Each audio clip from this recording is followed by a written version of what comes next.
ሰላም እንዴት ናችሁ? ዛሬ የምንማራቸው እንግሊዘኞች ቀጥታ አይተረጎሙም። ኦራይት፣ በነገራችን ላይ ሁሉም እንግሊዘኛ ቀጥታ አይተረጎሙም ማለት ነው። የሚፈልጉት ነገር አለ። ከቃላት አገባቡ ከድርጊቱ ተነስተን ምን ተረጉማቸው አሉ። ዛሬ የምንማራቸው ጠቅላላ ቀጥታ የማይተረጎሙ እንግሊዘኞች ናቸው። በዚህ ክፍል ካለቀ በዚህ ክፍል አሊያ ደግሞ በቀጣይ ክፍል የምናጠናቀው ይሆናል ማለት ነው። የመጀመሪያው ፍሬዛል ቨርብስ ቀጥታ አይተረጉምም ማለት ነው። በመጀመሪያ ደረጃ ፍሬዛል ቨርብ ማለት ምን ማለት ነው የሚለውን እንመጣለን ማለት ነው። ፍሬዛል ቨርብ ኢዝ ሜድ አፕ ኦፍ አ ቨርብ ኤንድ ፕሪፖዚሽን ነው። ለምሳሌ ቨርቦች አሉ፣ ድርጊት ገላጮች ማለት ነው። ወይም ደግሞ ስቴት ኦፍ ቢንግ ሊሆኑ ይችላሉ። ለምሳሌ መራመድ ቨርብ ነው። ኦራይት፣ ወይም ደግሞ የመሆን ግስም ሊሆን ይችላል። ኦራይት፣ ስቴት ኦፍ ቢንግ የምንለውም አለ፣ ቨርብ ናቸው። መራመድ ካልን ድርጊት ነው፣ ስለዚህ አክሽን ቨርብ ይባላል።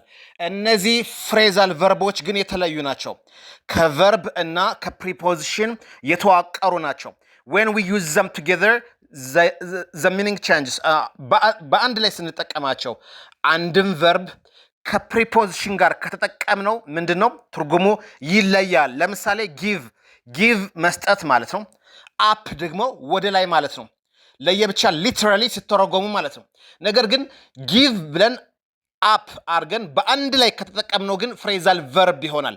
ጊቭ ቨርብ ነው። አፕ ደግሞ ፕሪፖዚሽን ስለሆነ ምን ይሆናል ማለት ነው? አቁም ማለት ነው። ስቶፕ፣ ጊቭ አፕ ስቶፕ ማለት ነው።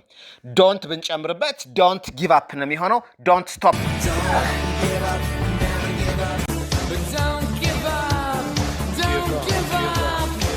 Welcome to this YouTube channel. And it's called Designed to help you fundamental English is advanced. They don't have to buy 10 different books. So I want to see how I can.